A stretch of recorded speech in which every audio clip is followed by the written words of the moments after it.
अस्सलाम वालेकुम नाजरीन, आपका दोस्त बशारत अली एक नई वीडियो के साथ एक नए बिज़नेस आइडिया के साथ आपकी खिदमत में हाज़िर है। आज हम आए हैं कराची वाले ट्रेडर्स पे।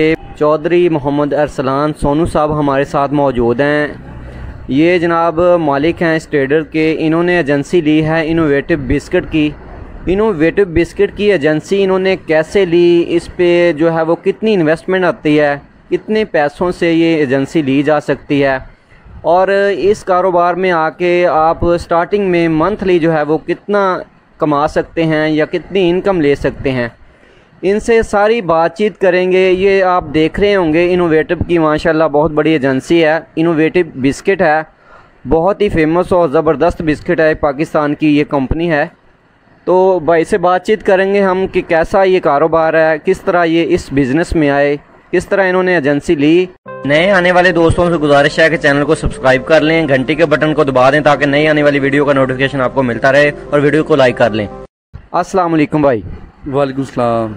इनोवेटिव बिस्किट की एजेंसी आपने कैसे ली, आप इस कारोबार में कैसे आए, आपने ये कारोबार कैसे स्टार्ट किया? जी, सबसे पहले तो मैं स्टडी कर रहा था। तो स्टडी करने के बाद जब मैंने जॉब स्टार्ट की तो जॉब में मुझे मज़ा नहीं आया, तो मैंने कहा कि अपना बिज़नेस करेंगे इंशाल्लाह। कुछ जज्बा भी था, शौक़ भी था, और अल्लाह पाक के मदद भी साथ थी। तो ये मेरे चाचा जी हैं अल्हम्दुलिल्लाह, चौधरी मोहम्मद अख्तर, कराची वाले, इसी फील्ड में। तो उनसे कोई रहनुमाई ली तो हमारे पास फिर एक नुमाइंदा आया इनोवेटिव कंपनी का शेखुपुरे से। वो हमारे पास आए, हमारी उनके साथ मीटिंग हुई, हमारे उनके साथ डीलिंग हुई कि हमें ये काम चाहिए। इस तरह हमें उनसे हासिल हुआ। अच्छा, आपको तो माशाल्लाह अपना मतलब जो आपके अंकल हैं वो जानते हैं या इस फील्ड में पहले थे। जिस बंदे ने, इस भाई ने ये स्टार्ट करना है खुद ये कारोबार, उसको कोई बंदा जानता नहीं है, उसको मतलब वो एजेंसी लेना चाहता है इनोवेटिव बिस्किट की या कोई से भी बिस्किट की एजेंसी लेना चाहता है, तो उसको सबसे पहले क्या करना चाहिए? कौन सा मतलब स्टेप है पहला, या वो कहाँ जाए, किस से मिले? सर, सबसे पहले तो वो अपने इलाके के डिस्ट्रीब्यूटर से मिले। जैसा कि अल्हम्दुलिल्लाह मैं डिस्ट्रीब्यूटर हूँ इनोवेटिव का। नेशनल फूड्स वाले हैं, लेज़ वाले हैं, इस तरह कोई भी डिस्ट्रीब्यूटर है उनके पास जाते हैं, उनसे कहते हैं कि भाईजान मेरे पास एक इन्वेस्टमेंट है और मैं इसको एक एजेंसी लेना चाहता हूँ, डिस्ट्रीब्यूशनशिप लेना चाहता हूँ, क्या आपके पास कोई नुमाइंदा आया है? हमारे पास इस तरह होता है कि हम डिस्ट्रीब्यूटर हैं, हमारे पास किसी ना किसी कंपनी के नुमाइंदे आते रहते हैं कि हमारे पास ये काम है, आपको इतना एरिया देंगे, आप ये ले लें, इतनी इन्वेस्टमेंट है। तो अगर वो इस तरह डिस्ट्रीब्यूटरशिप से मिलता रहे तो उसको इंशाल्लाह काम मिल जाएगा। सोनू भाई, बंदे एक ने एजेंसी लेने का फ़ैसला कर लिया इनोवेटिव बिस्किट की, उसके पास कम से कम कितने पैसे हों, कितनी इन्वेस्टमेंट हो कि वो इस एजेंसी को ले सके, और इसका जो सिक्योरिटी के हवाले से है, कुछ कंपनियां हैं जो पैसे आपके नीचे रख लेती हैं, इसका इस तरह का कोई इशू है तो उसको ज़रा बात को ज़ाहिर कर दें। जी सर, ये इनोवेटिव कंपनी जो है, ये आजकल आपको पता है कि कोई भी डिस्ट्रीब्यूशनशिप लेता है तो क्रेडिट कंपनी नहीं करती। ठीक है जी, आपको नेट कैश पे काम करना होता है। आपको मतलब कि कम से कम 3 लाख रुपए अमाउंट चाहिए इस काम को स्टार्ट करने के लिए। और मार्केट का काम है मिसल भी, जैसा कि आप समझते हैं, किसी दुकानदार से बिल लेना है, वो कुछ लोग देते हैं, हफ्ते की टर्न होती है, मार्केट में आपका पैसा नीचे लग जाता है दुकानदारों पर, लेकिन कोई ऐसा इशू नहीं है, पैसे आपको मिल जाते हैं। तो इसके लिए आपको कम से कम 4 से 5 लाख रुपये चाहिए होते हैं जो आपको ज़रूरी हैं। कंपनी आपकी कोई सिक्योरिटी नहीं रखती, कंपनी आपको माल देती है, आपको उधार नहीं करती। ठीक है जी, आपने 100 अगर कार्टन मंगवाया तो 100 कार्टन की आपको पेमेंट होगी। अगर आपका 1 कार्टन की पेमेंट शॉर्ट होगी तो वो आपका माल नहीं सप्लाई करेंगे सर। अच्छा भाई, बात की है आपने कंपनी की, तो इसका कोई टारगेट होता है? कोई कंपनी आपको टारगेट देती है? जी बिल्कुल, टारगेट होता है। टारगेट कंपनी सेलेक्ट करती है। आपका एरिया होता है कि मतलब जैसा कि मेरा एरिया है मरीद वाला, फ्लोर, जफ़र चौक, कितर वाला, मामू कांजन, किलियाँ वाला, 509, ये सारा टाउन मेरे एरिया में आता है। यहाँ पे जितनी भी दुकानदार हैं उनको सर मैं सप्लाई करूँगा सारा माल। ठीक है जी, फिर कंपनी मुझे डिसाइड कर देती है कि आपने 2 महीने में या 1 महीने में 200 गत्ता सेल करना है, लाजमी सेल करना है। तो फिर वो उन दिनों में प्रेशर होता है, अल्हम्दुलिल्लाह हो जाता है अचीव। ऐसा कोई इशू नहीं है, आपका मार्केट में अच्छा ताल्लुक़ हो तो वो आपका सेल हो जाता है, कोई ऐसा इशू नहीं है। टारगेट देती है कंपनी, टारगेट भी देती है, तो उसके ऊपर कुछ इनामात भी होते हैं कि आप इतना गत्ता सेल करेंगे आपको मोटरसाइकिल मिलेगी, जो कंपनी के रूल्स होते हैं।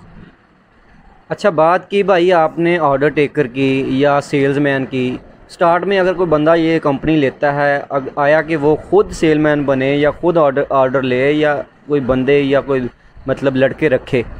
सर, स्टार्टिंग में तो उसको खुद करना चाहिए। मैं तो इसको कहता हूँ कि जो अपने हाथ से काम किया उसकी तो मिसाल ही नहीं है।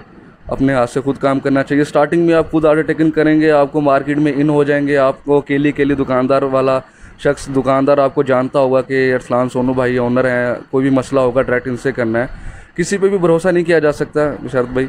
तो आप बेहतर ये हैं कि अपने काम को स्टेबल करने के लिए, ऊपर ले जाने के लिए खुद एफर्ट करें, मेहनत करें।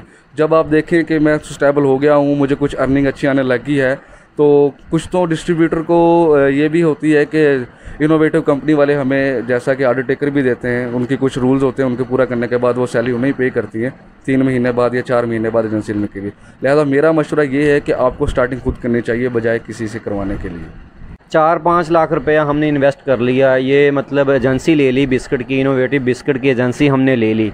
इसमें स्टार्टिंग में हमें मंथली जो है वो कितनी इनकम आ सकती है? देखिए जी, मंथली इनकम का तो ये कोई फिक्स नहीं है, ये सारी आपकी स्ट्रगल पे और आपकी एफर्ट पे है कि आप कितनी मेहनत करते हैं। आप एक महीने में 200 गत्ते को सेल करते हैं, 300 को, 1000 को, 400 को, 100 को, वो एक गत्ते पर 1 कार्टन पे मार्जिन होता है।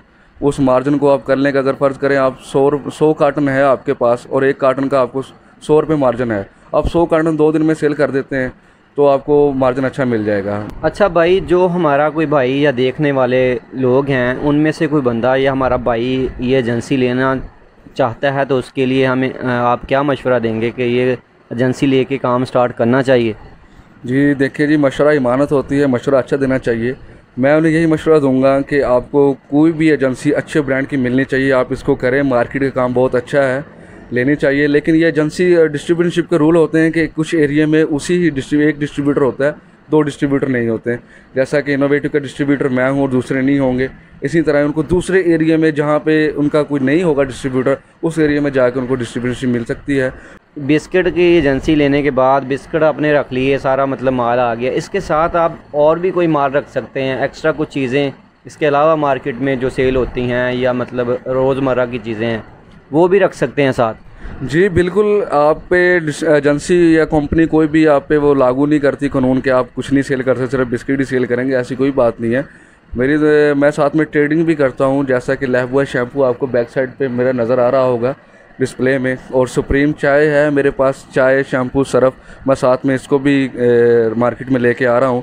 मैं 1-2 मतलब बिस्किट का भी करता हूँ, चाय का भी करता हूँ, सरफ का भी करता हूँ। ये अपनी एफर्ट पे, अपनी इन्वेस्टमेंट पे आपको कैसे मार्केट से इन कर सकते हैं, मार्केट में किस चीज़ का ज़्यादा रुझान है, कौन सी रनिंग आइटम है, इसी लिहाज से आप जो भी लाना चाहिए। जैसे कि लाइफबॉय शैम्पू की काफ़ी सेल है, सुप्रीम चाय, तो मैं साथ इसको भी मार्केट में लेके आया हूँ। जी सोनू भाई ने हमें बताया है कि किस तरह ये इस फील्ड में आए, किस तरह इनोवेटिव बिस्किट की एजेंसी इन्होंने ली, और किस तरह कोई भी बंदा अपने ज़िले में, अपने सिटी में या अपने एरिया में बिस्किट की एजेंसी कैसे ले सकता है, इन्होंने बताया।